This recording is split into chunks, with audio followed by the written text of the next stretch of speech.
Good afternoon to everybody. So I am Rajesh Khanna, training officer from NSTA Chennai. Today we are going to see about the organization and management of instructional functions, the POT theory class. So first of all, we will see the first lesson, organization and management of training area. So the objectives of this lesson: define organization structure, list out the responsibilities of a teacher or trainer, list out the points on classroom management, list out the characteristics of organized workshop, explain the stages involved in workshop layout. These are the objectives of this lesson. First of all, we will see the concept of organization. What is an organization? पहले हम लोग देखेंगे. So organization is the form of every human association for the attainment of common purpose. So this is quoted by Mooney and Riley, the experts. Organization is a system of cooperative activities of two or more persons. This is quoted by Mr. Chester Bernard.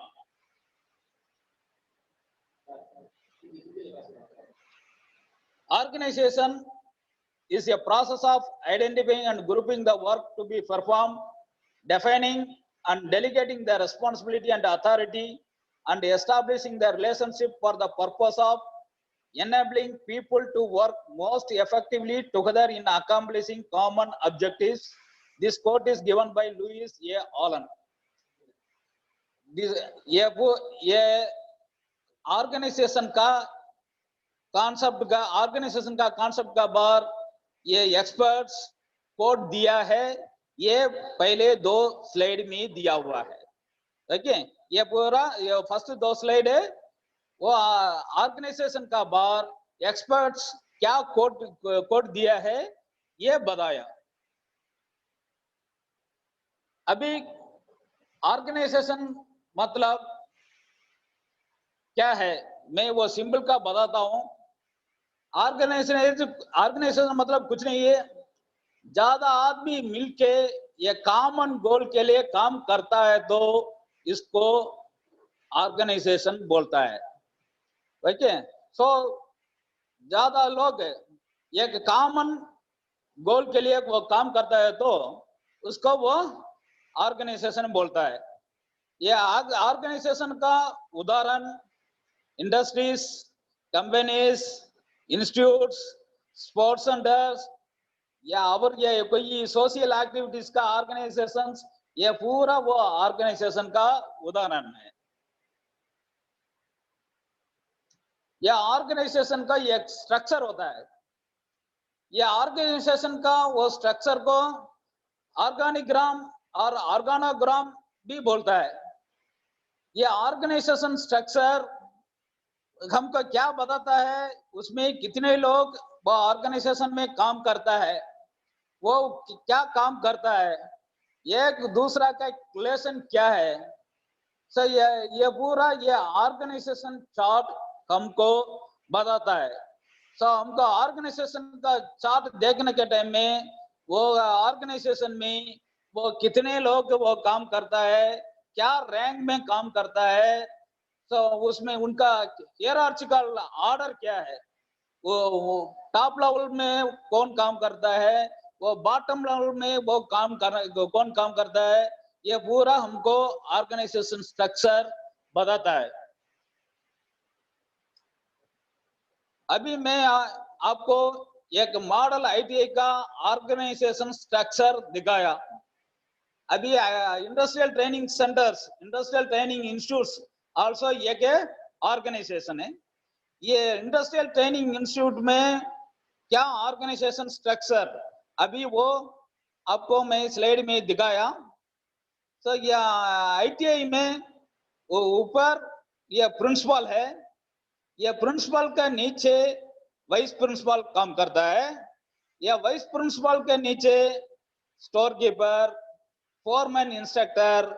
या foreman instructor है तो वो training officer होगा, और office to superintendent, ये पूरा वो principal vice principal के नीचे काम करता है. ये स्टोर कीपर का नीचे असिस्टेंट स्टोर कीपर होगा, उनके नीचे एक स्टोर अटेंडर भी होगा। और ये ट्रेनिंग ऑफिसर के नीचे वो सुपरवाइजर इंस्ट्रक्टर्स, दैट मतलब ये वोकेशनल इंस्ट्रक्टर्स ये काम करता है। ऑफिस सुपरिटेंडेंट का नीचे वो क्लर्क्स काम करता है, जूनियर क्लर्क्स काम करता है, और क्लास 4 पीपल मतलब वो वॉचमैन, वो सफाई वाला, ऐसा वो बाकी लोग भी वो इनके ओएस का ऑफिस सुपरिटेंडेंट का नीचे वो उन लोग वो काम करता है। ये एक मॉडल आईटीआई का ऑर्गेनाइजेशन स्ट्रक्चर। ये एक आईटीआई का स्ट्रक्चर, ये स्ट्रक्चर में थोड़ा चेंज हो सकता है। वो बड़ा आईटीआई में थोड़ा वो ज्यादा लोग है तो उसको ऑर्गेनाइजेशन स्ट्रक्चर थोड़ा बदलता है। ये ऑर्गेनाइजेशन स्ट्रक्चर वो ये ऑर्गेनाइजेशन का हिसाब से वो बदलता है। अभी मैं वो और एक दूसरा आईटीआई का ऑर्गेनाइजेशन स्ट्रक्चर दिखाया। इसमें ऊपर वो ऑर्गेनाइजेशन स्ट्रक्चर ऊपर में वो मैनेजमेंट, ये चेयरमैन होता है, वो चेयरमैन का नीचे वो प्रिंसिपल काम करता है, प्रिंसिपल के नीचे एडमिनिस्ट्रेटिव ऑफिस होता है, काम करता है। ये एडमिनिस्ट्रेटिव ऑफिस में ये सुपरिटेंडेंट है। ये सुपरिटेंडेंट के नीचे वो 4 sections, general sections, exam section और अकाउंट सेक्शन, टाइपिंग सेक्शन होता है। और ये लैबोरेटरीज में वो ज्यादा कितनी ट्रेड आईटी में है वो पूरा वो ये लैबोरेटरीज का नीचे आता है। वहाँ वो टीचिंग स्टाफ, वो ट्रेनिंग ऑफिसर और वो वोकेशनल इंस्ट्रक्टर्स काम करता है। और ये वोकेशनल इंस्ट्रक्टर के नीचे वर्कशॉप अटेंडर्स और हेल्पर्स काम करता है। और अदर सेक्शंस वो भी ये प्रिंसिपल के नीचे काम करता है। ये वो लाइब्रेरी है उसमें है तो वो लाइब्रेरियन भी वो प्रिंसिपल के नीचे ये काम करेगा। ये ऑर्गेनाइजेशन का स्ट्रक्चर है। ओके, अभी ये ऑर्गेनाइजेशन स्ट्रक्चर में ये प्रिंसिपल्स भी वो मैनेजमेंट करता है और वो टेक्निकल स्टाफ्स भी वो मैनेजमेंट करना पड़ता है। वो ये टीचिंग स्टाफ्स उनका लेवल में ये मैनेजमेंट करना पड़ता है। ये प्रिंसिपल उनका लेवल में वो मैनेजमेंट करेगा।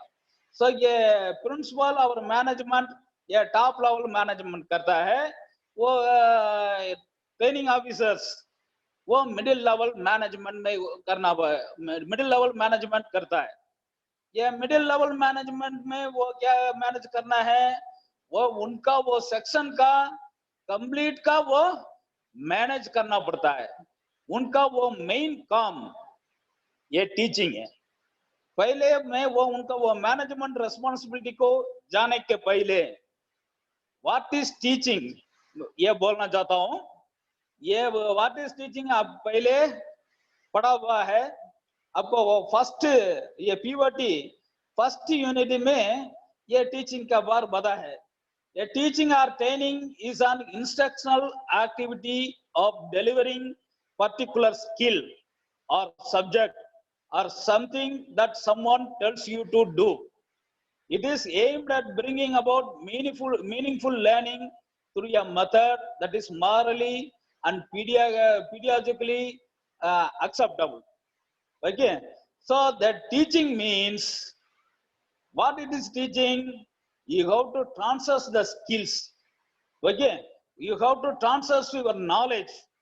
You have to transfer this knowledge and skill to a new persons. Okay, so this knowledge and skills what आप ये trainees को देना है, ये teaching या training अब बोल सकता है। Okay, ये teaching में 2 टाइप ऑफ टीचिंग होता है। फर्स्ट है ये इंस्ट्रक्टर सेंटर्ड एक्टिविटी। वो इंस्ट्रक्टर है वो पूरा वो टीचिंग करता है। वो इंस्ट्रक्टर क्या बोलता है ये सब वो ट्रेनिंग्स वो सुनेगा। इसमें वो ट्रेनिंग्स का वो पार्टिसिपेशन वो ज्यादा नहीं होगा। वो ट्रेनिंग्स का उतना वो जानता नहीं है। तो वो इंस्ट्रक्टर क्या बोलता है ये पूरा वो ट्रेनी सुन के वो काम करता है. This is called instructor centred activity. This is based on instructor skill.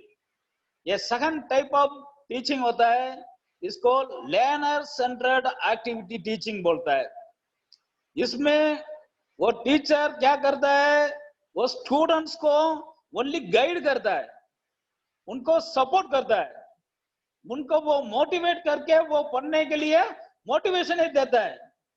तो वो ट्रेनीज को वो खुद का पढ़ने के लिए वो ट्रेनर उनको मोटिवेट करता है.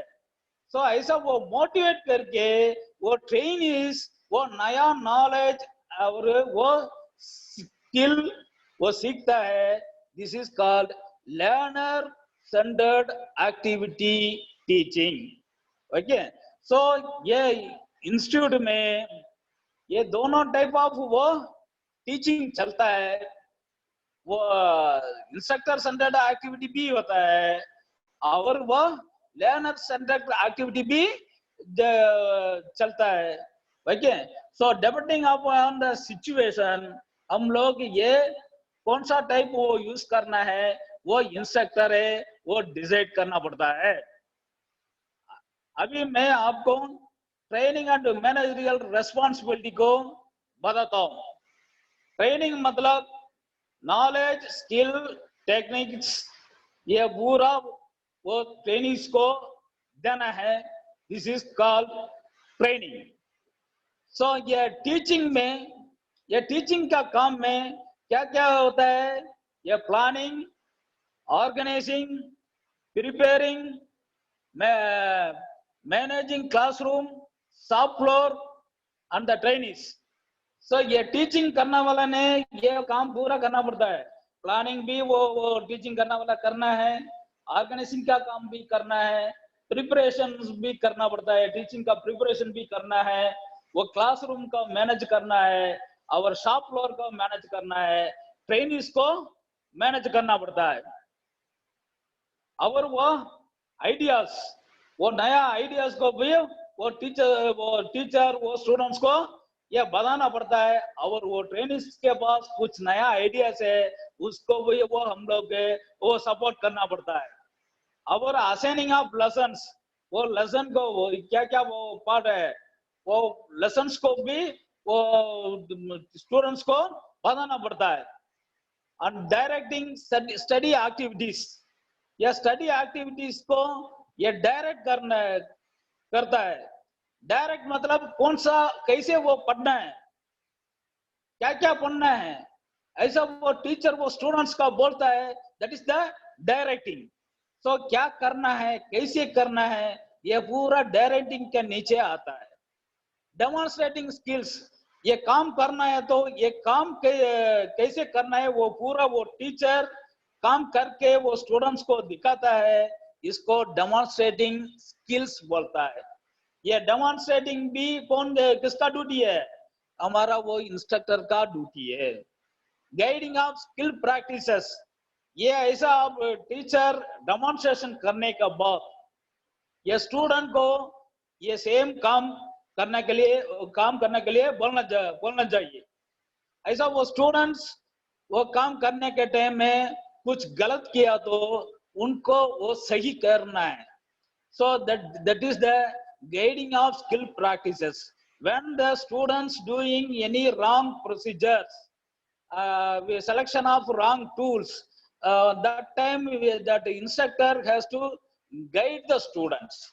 This is called guiding of skill practices. Conducting of group discussions, drills, reviews, progressive tests, diagnostic tools, and remedial work.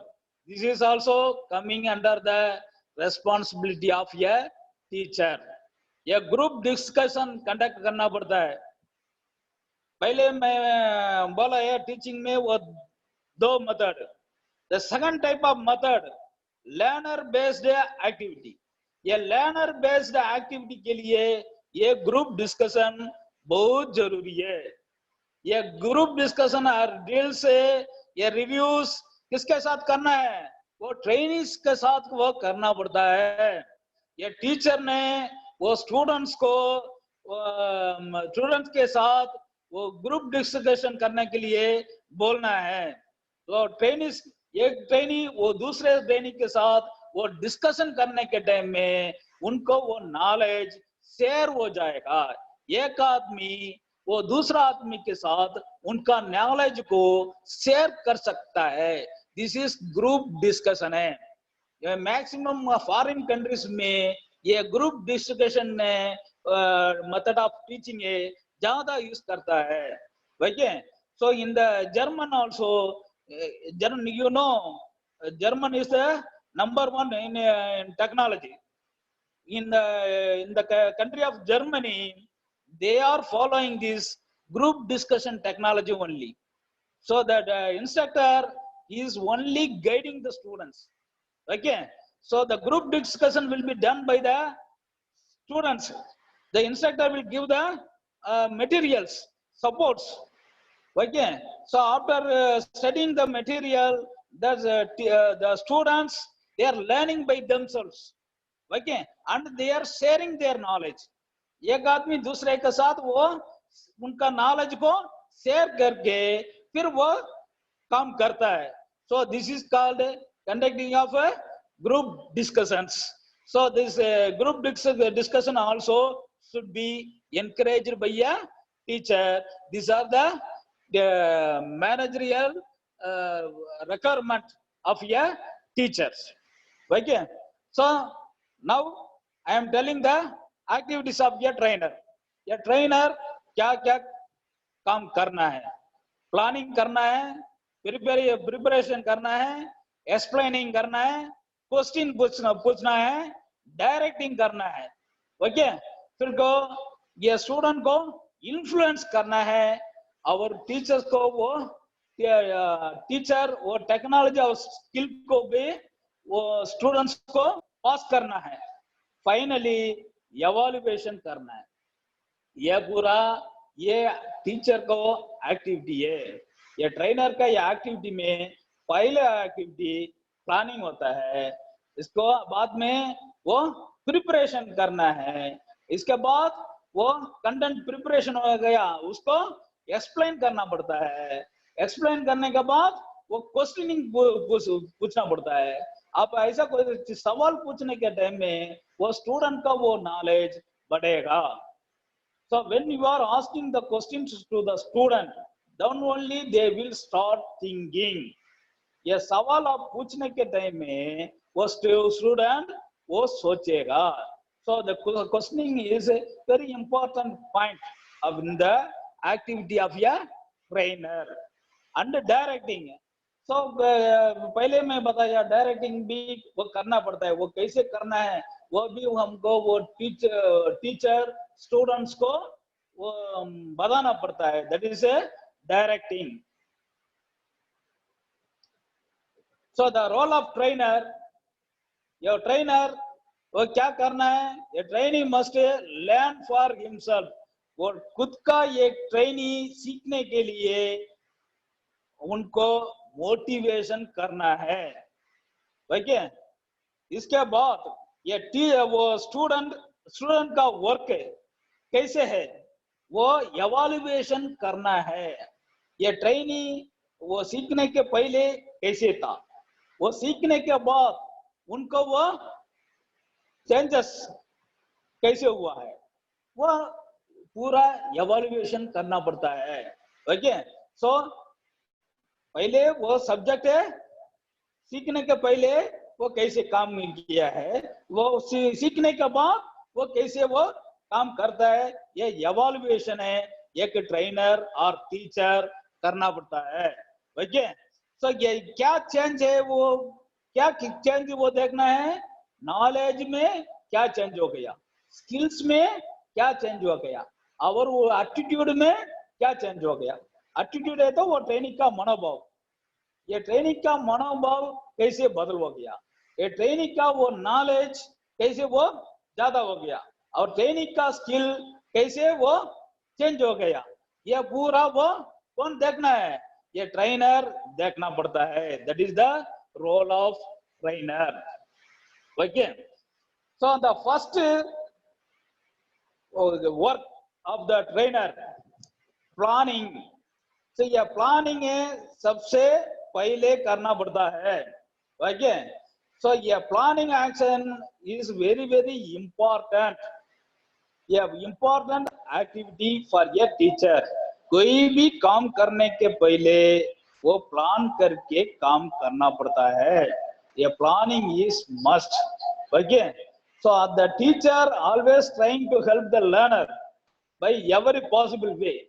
Okay. So the teachers वो क्या करता है, वो स्टूडेंट्स को मदद करता है, बट लेकिन उनको कैसे वो मदद कर सकता है ये पहले वो प्लान करना पड़ता है.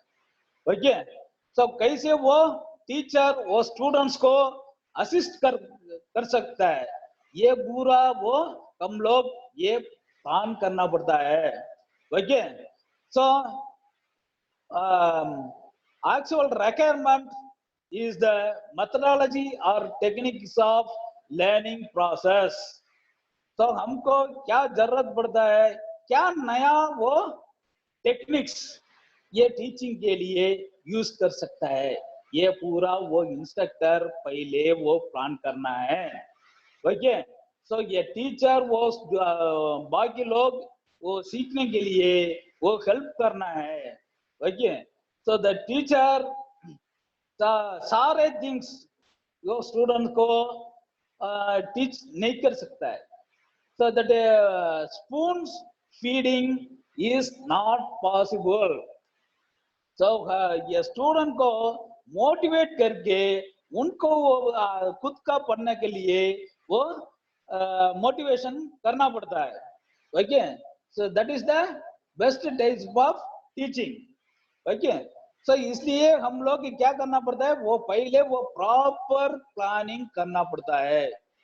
सो हमारा एम क्या है, ऑब्जेक्टिव क्या है, ये क्लियर का वो टीचर को मालूम होना चाहिए. फर्स्ट दैट टीचर और instructor should decide what is the aim, what is the objectives. This aim and objectives कैसे अचीव कर सकता है ये पहले वो टीचर को ये क्लियर प्लानिंग होना चाहिए. ओके. दिस ये क्लियर प्लानिंग वजह से हम लोग ये एम को अचीव कर सकता है. ओके. सो ये प्लानिंग है ये ऑल लेवल ऑफ मैनेजमेंट में करना पड़ता है. ये फ्यूचर सोच के ये प्लानिंग करना है. ओके. सो ये आगे क्या होने वाला है ये सोच के हम लोग ये प्लानिंग करना है. देखिए सपोज अभी मैं वो एक उदाहरण बोलता हूँ. अभी वो इलेक्ट्रिक व्हीकल 2030 में तो वो कंपल्सरी वो आने वाला है. सो ये नया इलेक्ट्रिक व्हीकल आ गया तो फिर उसको वो रिपेयर करना है तो कैसे रिपेयर करेंगे. सो इसको पहले हम लोग प्लान करके वो कोर्स बनाना पड़ता है ना. उसके लिए वो मटेरियल प्रिपरेशन करना पड़ता है, उसके लिए वो सिलेबस वो रेडी करना पड़ता है. So this is all our planning for the future options. ऐसे ये कोई भी वो प्लानिंग करने के टाइम में वो फ्यूचर सोच के ये प्लान करना पड़ता है. सो फ्यूचर में कुछ नया टेक्नोलॉजी आ गया तो ये नया टेक्नोलॉजी को भी कैसे वो स्टूडेंट्स को सिखाएंगे ऐसा सोच के ये प्लानिंग करना पड़ता है. ओके. सो ये प्लानिंग करने के टाइम में सारे स्किल्स को और प्रोसीजर्स को भी बहुत वो इम्पोर्टेंस देना चाहिए. Okay. And scheduling is also ये पार्ट ऑफ ये प्लानिंग. सो ये प्लान करने के टाइम में फर्स्ट क्या करना है, नेक्स्ट क्या करना है, इसके बाद क्या करना है, ये पूरा वो प्लान करना है. That is the scheduling of course in a sequential order. Okay. So a student और teacher ये दोनों में ये एम क्या है, क्या अचीव करना है, ये प्रॉपर वो उनको आइडिया होना चाहिए. Okay. So the planning giving a good learning experience और प्लानिंग करने के टाइम में ये रिपीटेशन नहीं होना चाहिए। सो ये आप फर्स्ट वो प्लानिंग करने के टाइम में ये रिपीटेशन को अवॉइड करना है, ऐसा वो प्लानिंग करना है। Okay, so the planning also avoiding the group indiscipline. Okay, आप बराबर वो प्लानिंग करके करता है तो ये इनडिसिप्लिन को आप वो रिमूव कर सकता है। सो ये प्लानिंग में वो क्या क्या स्टेप्स अभी बताता हूं। ये प्लान करने के टाइम में क्या स्टेप्स। सो ये फर्स्ट ये इंस्ट्रक्टर ये प्लान प्रिपरेशन करना पड़ता है। ये प्लान करने के लिए क्या क्या स्किल्स जरूरत पड़ता है ये पूरा वो इंस्ट्रक्टर पहले उनको मालूम होना चाहिए। First he should acquire the skills, उनको पहले ये स्किल्स का बार वो मालूम होना चाहिए। ओके, इसके बाद है उन लोग है वो दूसरा का बता सकता है ना। फर्स्ट ये प्लान करने के टाइम में ये क्या क्या स्किल्स जरूरत पड़ता है ये फर्स्ट वो इंस्ट्रक्टर वो फर्स्ट आइडेंटिफाई करना पड़ता है। और द कोर्स कंटेंट क्या है, क्या कोर्स के वो लेना है, उसको प्रोसीजर क्या है, ओके, उसके क्या नॉलेज जरूरत पड़ता है, उसको क्या थियरी जरूरत पड़ता है, उसको काम करने के लिए क्या एटीट्यूड जरूरत पड़ता है, ये पूरा वो प्लानिंग में वो फर्स्ट करना पड़ता है। सो ये अब एक ट्रेड चलाना चाहिए तो ये ट्रेड का कोर्स मटेरियल है। ओके, और उसका प्रोसीजर्स। सो ये कौन सा हफ्ता में कौन सा वो लेसन लेना है ये पूरा वो सीक्वेंशियल ऑर्डर करना पड़ता है। तो आपको ये क्लास लेना है, एक पर्टिकुलर ट्रेड में वो क्लास लेना है तो ये सिलेबस का हिसाब से वो उसमें क्या क्या वो कंटेंट है वो पूरा वो प्लान करना पड़ता है। ये प्लान करने के बाद पहले को क्या लेसन लेना है, बाद में वो क्या लेसन लेना है, इसके बाद क्या लेसन लेना है, ये पूरा वो प्लानिंग करना पड़ता है। और वो काम वो पर्टिकुलर वीक का क्या स्किल जरूरत पड़ता है और पर्टिकुलर वीक का क्या नॉलेज जरूरत पड़ता है और उसको वो काम करने के लिए क्या एटीट्यूड जरूरत पड़ता है।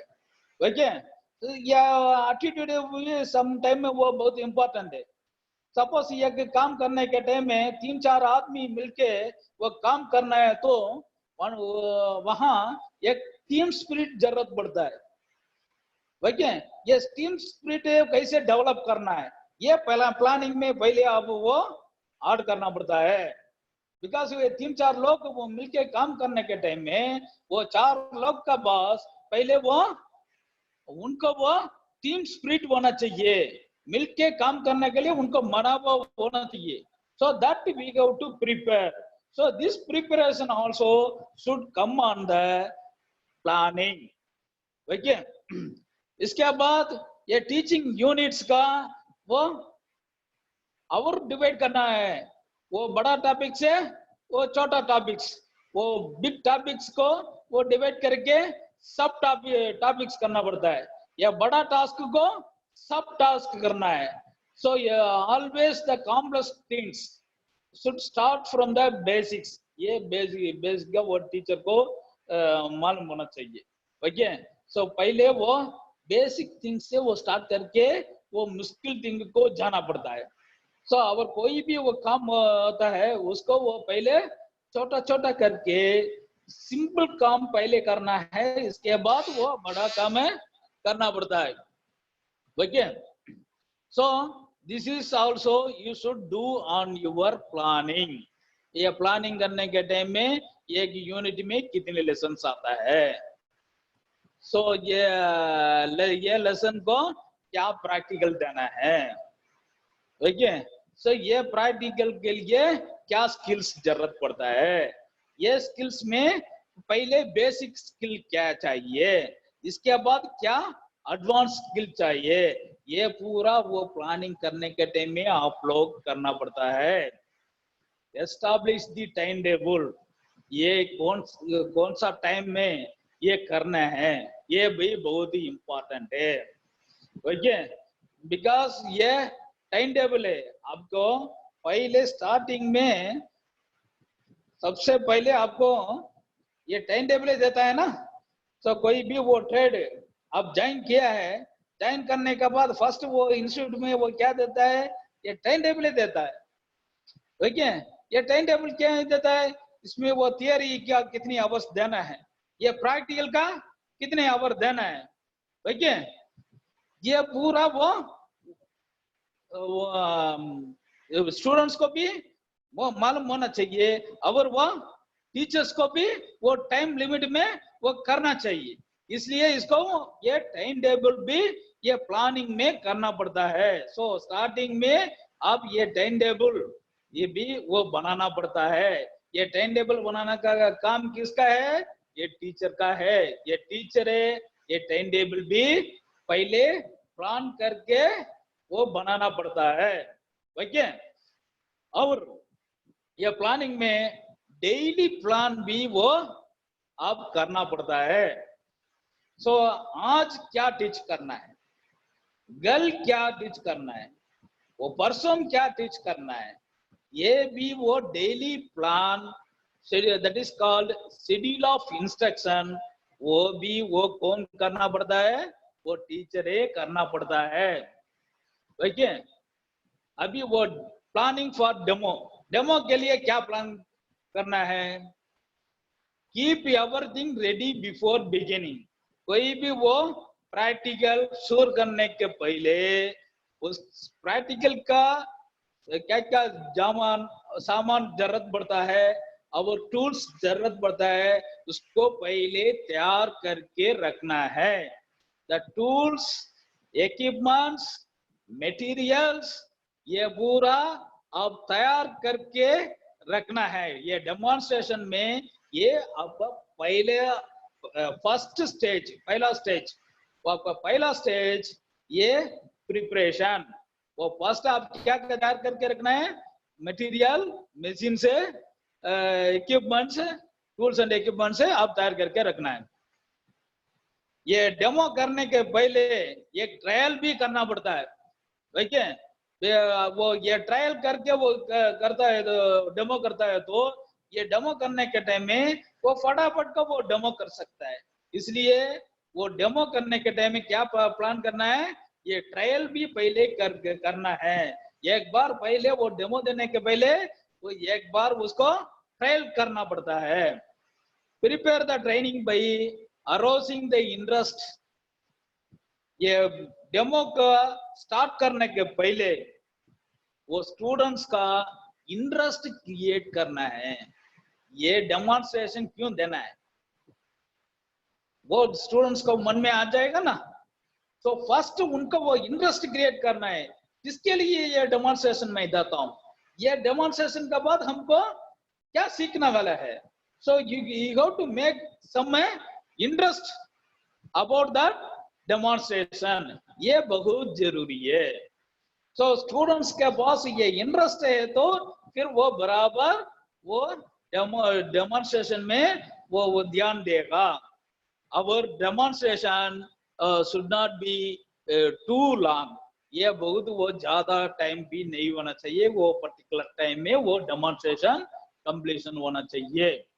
ओके, और ये शेड्यूल ऑफ ट्रेनिंग, ये ट्रेनिंग का वो शेड्यूल प्लान करने के टाइम में तो क्या प्लान करना पड़ता है, सो थियरी का आवर्स कितने हैं, प्रैक्टिकल का आवर्स कितने रखना है। सो जनरली सो प्रैक्टिकल का आवर है वो ज्यादा रखना है, सो थियरी का आवर कम रखना है। So that it may be the ratio of 1:2। और ये ट्रेनिंग शेड्यूल हर महीना का वो बनाना है, ऐसा वो एक साल का ये ट्रेनिंग शेड्यूल बनाना पड़ता है। और ये बेसिक स्किल से हम लोग के ये शेड्यूल ऑफ इंस्ट्रक्शन में वो देना पड़ता है। ऑलरेडी टोल्ड दैट, मैं पहले बताया, कभी भी वो मुश्किल का काम है पहले नहीं देना है, वो सिंपल काम पहले देना है और मुश्किल का काम है बाद में देना है। So always begin with basic skills, पहले बेसिक स्किल्स को पहले देना है। और workshop calculation engineering training, engineering technology के इंजीनियरिंग ड्राइंग टेक्नोलॉजी के लिए हम लोग मिनिमम 3 आवर्स पर वीक वो शेड्यूल में देना पड़ता है। और लाइब्रेरी एक्स्ट्रा करिकुलर एक्टिविटीज के लिए भी हम लोग वो शेड्यूल ऑफ ट्रेनिंग में देना पड़ता है। नेक्स्ट ये मटेरियल प्लानिंग। तो ये मटेरियल प्लानिंग में हम लोग क्या क्या करना है। सो ये प्रैक्टिकल करने के टाइम में हमको क्या क्या टूल्स जरूरत पड़ता है, ये पहले वो स्टार्टिंग में वो प्लानिंग करना पड़ता है। सो हम लोग कितने वो प्रैक्टिकल करना वाले है, ये प्रैक्टिकल के लिए क्या क्या वो टूल्स जरूरत पड़ता है, इक्विपमेंट जरूरत पड़ता है, और क्या मटेरियल जरूरत पड़ता है। और ये मटेरियल में वो नया वो मटेरियल कहाँ मिलेगा, ये इक्विपमेंट्स कहाँ मिलता है, और ये इक्विपमेंट का एडवांटेज क्या है, डिसएडवांटेज क्या है, ये पूरा वो प्लानिंग करना पड़ता है। फॉर एग्जाम्पल अभी फॉर इन ऑटोमोबाइल में व्हील अलाइनर आता है, व्हील का अलाइनमेंट करता है। ओके, ये व्हील अलाइनमेंट में वो बेसिक व्हील अलाइनमेंट टूल भी है, एडवांस्ड व्हील अलाइनमेंट टूल भी है। ओके, सो हम लोग ये बेसिक में वो व्हील अलाइनमेंट में वो बेसिक थिंग्स कर सकता है, कुछ एडवांस का करना है तो वो उसमें नहीं कर सकता है। सो ये इक्विपमेंट में एडवांटेज भी है, डिसएडवांटेज भी है। सो ये एडवांटेज क्या है, डिसएडवांटेज क्या है, ये पूरा वो इंस्ट्रक्टर वो पहले प्लान करके रखना है। सो स्टूडेंट्स को मैं कुछ एडवांस सिखाना चाहिए तो फिर मैं वो स्टूडेंट्स को क्या करना पड़ता है, वो बगैर वो कहाँ वो एडवांस व्हील अलाइनमेंट मिलता है वहां लेके जाना है, और नहीं तो पॉसिबल है तो ये नया इक्विपमेंट करके रखना है। So this is also coming under the planning, material planning. Okay, so different exercise experiment को क्या वो मटेरियल जरूरत पड़ता है, ये पूरा वो एडमिन को बता के स्टोर्स में लेके रखना पड़ता है।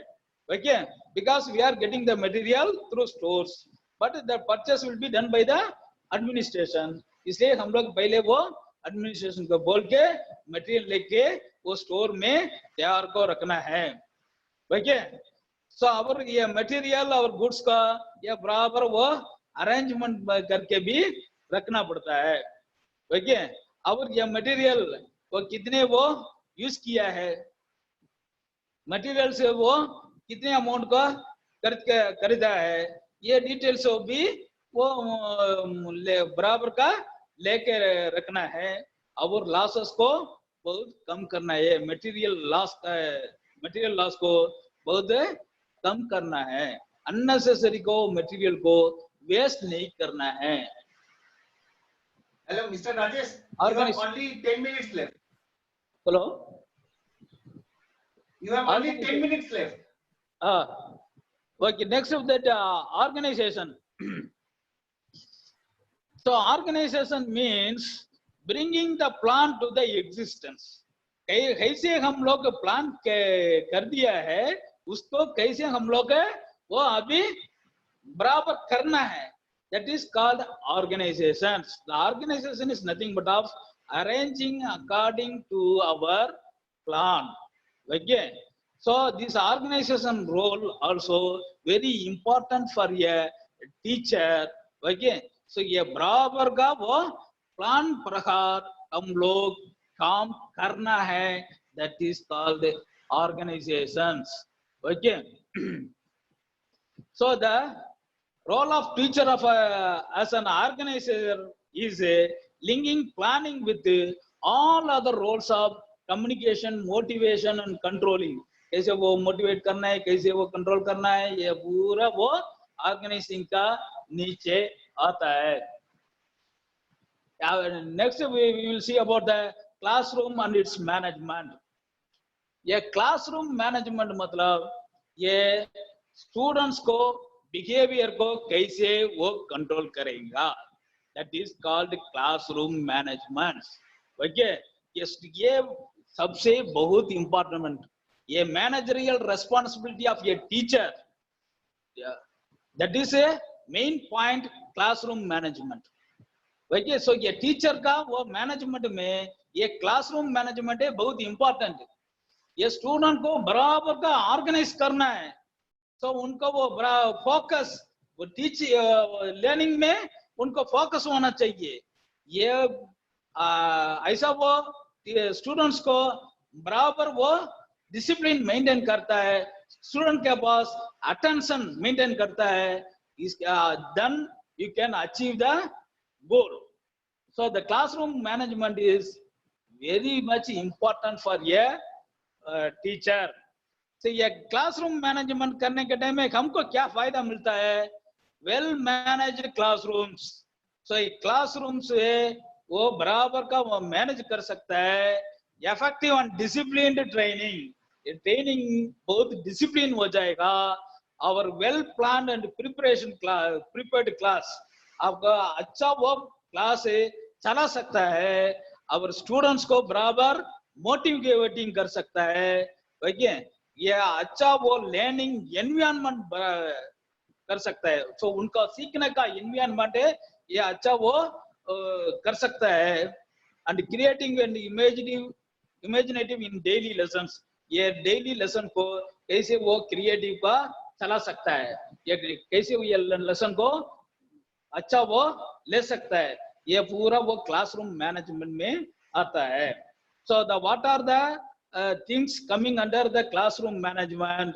Use and care of floor, floor को कैसे यूज करना है, वो फ्लोर का स्पेस कैसे वो यूटिलाइजेशन कर सकता है, वो उसका लाइट को कैसे वो अरेंजमेंट करना है। सपोज वर्कशॉप है तो वर्कशॉप में बराबर लाइटिंग होना चाहिए, वर्कशॉप में बराबर वो वेंटिलेशन होना चाहिए, और seat arrangement of seats classroom में बराबर वो सीटिंग अरेंजमेंट होना चाहिए, बराबर वो furniture, cupboards and books, the study materials, chalkboard, audio visual aids, laboratory, shop floor, equipments, tools, a management of trainings, these are all coming under the management of classroom.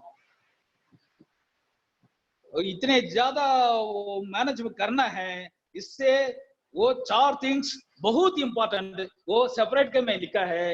ये management में equipment का management, material का management और physical facilities, infrastructure and trainings, ये 4 का बहुत important देना पड़ता है। देखिए ज्यादा आप मैनेज करना पड़ता है, ये टीचर ज्यादा चीज को मैनेज करना पड़ता है, उसमें 4 थिंग्स बहुत इंपॉर्टेंट है, इक्विपमेंट, मटेरियल, इंफ्रास्ट्रक्चर और ट्रेनिंग्स। ये ट्रेनिंग्स का मैनेजमेंट बहुत इंपॉर्टेंट। देखिए सो ये ट्रेनिंग का वो अंडरस्टैंड करना है, हर ट्रेनिंग का मनोभाव क्या है, वो कैसे वो सीखता है, ये पूरा वो अंडरस्टैंड करके ये मैनेजमेंट करना पड़ता है। So generally the learning is done by 3 ways: auditory learning, visual learning, kinesthetic learning. So 3 type of learning को कंट्रोल करना वाला ये टीचर है। ठीक है, सो सब आदमी वो देखने के टाइम में वो सीखता है, सब आदमी वो सुन के वो सीखता है, सब आदमी काम करके वो सीखता है। ये this is visual learner, this is auditory learner, सुन के वो सीखता है। ये किनेस्थेटिक लर्नर मतलब काम करके वो सीखता है। ठीक है, सो ये ट्रेनिंग्स का वो मेंटालिटी कैसे है, उस प्रकार वो टाइप ऑफ टेक्निक, क्या टाइप ऑफ लर्निंग करना है, ये टीचर है वो डिसाइड करना है। ये क्लासरूम मैनेजमेंट में क्या क्या टाइप्स है, मैं यहाँ वो दिखाया है, ये टेबल में दिखाया। हाई कंट्रोल, हाई इन्वॉल्वमेंट, ये टीचर का बॉस है तो इसको अथॉरिटेटिव मैनेजमेंट बोलता है। हाई कंट्रोल बट लेकिन लो इन्वॉल्वमेंट है तो उसको अथॉरिटियन टाइप बोलता है। लो कंट्रोल, हाई इन्वॉल्वमेंट, इसको इंटेलिजेंट मैनेजमेंट, क्लासरूम मैनेजमेंट बोलता है। लो कंट्रोल, लो इन्वॉल्वमेंट है तो उसको परमिसिव क्लासरूम मैनेजमेंट बोलता है। सो इसमें ये अथॉरिटेटिव टाइप मैनेजमेंट है, सबसे बहुत अच्छा मैनेजमेंट है। देखिए ये स्टूडेंट का You have only boss 2 minutes. Kindly conclude. Hello Kindly conclude, please. You have only 2 minutes. sir some slide 1 minute so this authoritarian type management है सबसे वो बहुत अच्छा टाइप है वो रिमेनिंग अदर 3 टाइप्स है is not that much of effective या authoritative type है क्लासरूम मैनेजमेंट टीचर करने के टाइम में स्टूडेंट्स बहुत कॉम्पिटेंट हो जाएगा बहुत रेस्पॉन्सिबल हो जाएगा ठीक है सो इसलिए वो ये टीचर वो स्टूडेंट्स का बॉस वो अच्छा कंट्रोल होना चाहिए ये बहुत ही इंपॉर्टेंट है देखिए वो टीचर को वो क्लास में बहुत इन्वॉल्वमेंट होना चाहिए वो स्टूडेंट्स के साथ अच्छा इंटरेक्शन होना चाहिए स्टूडेंट का अच्छा समझ करना है स्टूडेंट्स को क्या जरूरत पड़ता है ये टीचर का मालूम होना चाहिए टीचर वो स्टूडेंट का क्या प्रॉब्लम है ये टीचर को वो मालूम होना चाहिए ऐसा वो अच्छा वो रिलेशनशिप मेंटेन करता है तो वह ज्यादा कंट्रोल भी हो जाएगा अच्छा इन्वॉल्वमेंट भी हो जाएगा इसको अथॉरिटेटिव टाइप क्लासरूम मैनेजमेंट बोलता है ओके सो ये क्लासरूम कंट्रोल के लिए ये वो सम टेक्निक्स है सो लेसन्स का वो बराबर वो प्लान करना है ओके सो ये क्लास आने के पहले प्रॉपर प्रिपरेशन में आना चाहिए और टीचिंग करने के टाइम बहुत कॉन्फिडेंस को वो टीच करना है ओके तो स्टूडेंट्स को वो मनोभाव स्टूडेंट्स का वो प्रॉब्लम से वो क्या कैसे है ये सब वो सीखना चाहिए सो टीचिंग स्टाइल्स वो अलग अलग टीचिंग स्टाइल्स होता है आपको कौन सा स्टाइल आप यूज करना है ये टीचर है वो सिलेक्शन करना पड़ता है ओके सो ये classroom next types of classroom में अलग अलग टाइप ऑफ क्लासरूम्स आता है lecture classroom seminar classroom laboratory type classroom and theoretical and teaching drawing classrooms okay so ये क्लासरूम में कौन सा टाइप ऑफ क्लासरूम यूज करना है हमारे पास कितने ट्रेनिंग्स है उस प्रकार हम लोग क्या करना पड़ता है ये क्लासरूम से सिलेक्शन करना पड़ता है कौन सा वो हमको वो थियरी टाइप की क्लासरूम है और वो सेमिनार टाइप क्लासरूम है ये हम लोग इतने वो स्ट्रेंथ है उस प्रकार वो सिलेक्शन करना पड़ता है वो सेमिनार टाइप के क्लासरूम में तो वो ज्यादा लोग हमको वो सेमिनार टाइप क्लासरूम में वो लेना पड़ता है सो दिस इज वन है क्लासरूम में लेआउट हमको आपको मैं दिखाया सो ये वर्कशॉप लेआउट भी बहुत जरूरत पड़ता है कैसे वो क्लासरूम में वो जरूरत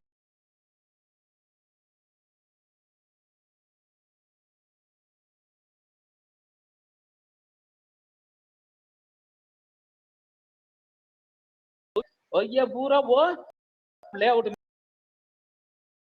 में करना है तो या वर्कशॉप में मशीन एक मशीन दूसरा मशीन का बीच डिस्टेंस है so minimum you are giving ये one other machine then you maintain a